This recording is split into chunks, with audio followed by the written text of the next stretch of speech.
അള്ളാന്റെ റസൂല് പറഞ്ഞു, മോളെ ഫാത്തിമ, നിന്റെ ഭർത്താവിനോട് നീ മനഃപൂർവ്വം പിണങ്ങല്ലേ. എന്നാൽ ഇണങ്ങുന്നത് വരെ നിന്റെ അമലുകൾ അല്ലാഹു സ്വീകരിക്കില്ല. ഫാത്തിമ ബീവി റളിയല്ലാഹു അൻഹ ജീവിതത്തിൽ നമുക്ക് കാണാം. ഒരു ദിവസം ഇങ്ങനെ കാര്യം പറഞ്ഞുകൊണ്ടിരിക്കുന്നതിനിടയ്ക്ക് അലി റളിയല്ലാഹു അൻഹു പിണങ്ങി. രണ്ടുപേരും തമ്മിൽ, ഭാര്യ ഭർത്താക്കൾ തമ്മിൽ പിണങ്ങുമല്ലോ. ഇതങ്ങനെ സാധാരണയുള്ള ചെറിയ പിണക്കമാണെന്ന് കരുതി കുറെ സമയം കഴിഞ്ഞിട്ടും അലി റളിയല്ലാഹു അൻഹു ഇണങ്ങുന്നില്ല. സുബ്ഹാനല്ലാഹ്, പിണക്കം കാര്യമായോ? കളി കാര്യമായോ? എന്റെ ഭർത്താവ് എന്നോട് മിണ്ടുന്നില്ലല്ലോ. ഫാത്തിമ ബീവി റളിയല്ലാഹു അൻഹ അടുത്തു പോയി എന്ന് ചിരിച്ചു. ശരീരത്തൊക്കെ തൊട്ടു നോക്കി, തടവി നോക്കി, ചിരിച്ചു നോക്കി, കളിപ്പിച്ചു നോക്കി, ചിരിപ്പിച്ചു. ഒരു രക്ഷയില്ല. ഗൗരവമുള്ള മുഖം. ഇസ്ലാമിന്റെ പുലിക്കുട്ടിയാണ് അലി ഹൈദറുൽ ഖറാർ റളിയല്ലാഹു തആല. അതുകൊണ്ട് തന്നെ ഫാത്തിമ ബീവി റളിയല്ലാഹു അൻഹ മുമ്പ് നിന്ന് കരയാൻ തുടങ്ങി.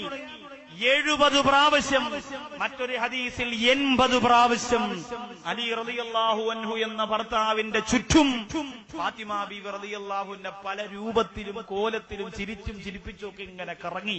എന്തിനാ? അലി റളിയല്ലാഹു അൻഹുവിനെ ഒന്ന് ചിരിപ്പിച്ചെടുക്കാൻ വേണ്ടിയിട്ട്. അലി റളിയല്ലാഹു അൻഹു ഇണങ്ങുന്നില്ല. അവസാനം അലി റളിയല്ലാഹു അൻഹുവിന്റെ പിണക്കം തീർന്നപ്പോൾ ഇലാ ഹളറത്തി റസൂലുള്ളാഹിയുടെ മുമ്പിലേക്ക് ഓടിച്ചെല്ലുകയാണ്. നബിയേ, ഒരു സന്തോഷ വാർത്ത പറയാൻ വേണ്ടി വന്നതാണ്, ഒരു സന്തോഷം അങ്ങേ അറിയിക്കാൻ വേണ്ടി വന്നതാണ്. എന്റെ ഭർത്താവായ അലി റളിയല്ലാഹു അൻഹു എന്നോട് പിണങ്ങിയിരുന്നു നബിയേ, എന്നോട് പിണങ്ങിയിരുന്നു തങ്ങളെ. ഒരുപാട് കഷ്ടപ്പെട്ടതിന് ശേഷമാണ് ഇണങ്ങിയത്. ആ പിണക്കം തീർന്ന സന്തോഷ വാർത്ത പറയാൻ വന്നതാണ് നബിയെ എന്ന് പറഞ്ഞപ്പോ അള്ളാന്റെ റസൂല് പറഞ്ഞ മറുപടി എന്തെന്ന് എന്റെ സഹോദരിമാര് ചിന്തിക്കണേ. റസൂലുള്ളാഹിയുടെ കരളെന്നല്ലേ പറഞ്ഞത്, റസൂലുള്ളാഹിയുടെ തങ്കക്കുടമെന്നല്ലേ പറഞ്ഞത്. അള്ളാന്റെ റസൂൽ ഏറ്റവും അധികം സന്തോഷിച്ചത് ഈ മഹദി പിറന്നപ്പോഴെന്നല്ലേ പറഞ്ഞത്. പക്ഷേ ഇതാ ഭർത്താവിനോട് പിണങ്ങിയിട്ട് ആ പിണക്കം മാറ്റി ഇണങ്ങിയിട്ടാണ് വന്നതെന്ന് പറഞ്ഞപ്പോ അള്ളാന്റെ റസൂല് പറയുന്നു, ഫാത്തിമ,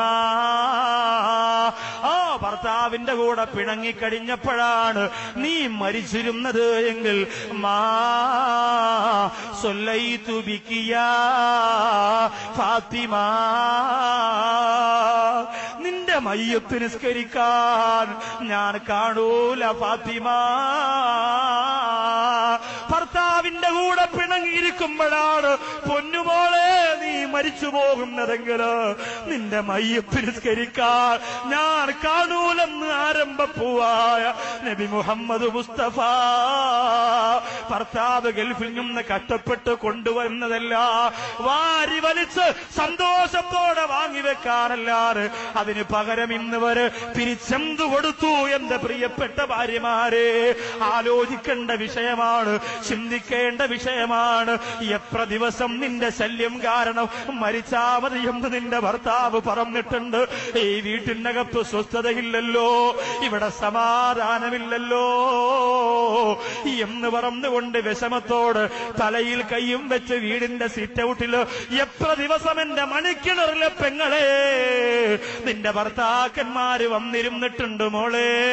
അല്ല പൊറുക്കൂല പൊന്നേ. അല്ലാഹുവിന്റെ റസൂല് പറയുന്നു, ഫാത്തിമ, ഒരിക്കലും നിന്റെ ഭർത്താവിനെ നീ പിണക്കല്ലേ ഫാത്തിമ. നീ കാരണമായിട്ട് പിണങ്ങിയ ഇണങ്ങുന്നത് വരെ നിന്റെ ഒരു അഅ്മാലുകളും അല്ലാഹു സ്വീകരിക്കൂല ഫാത്തിമ.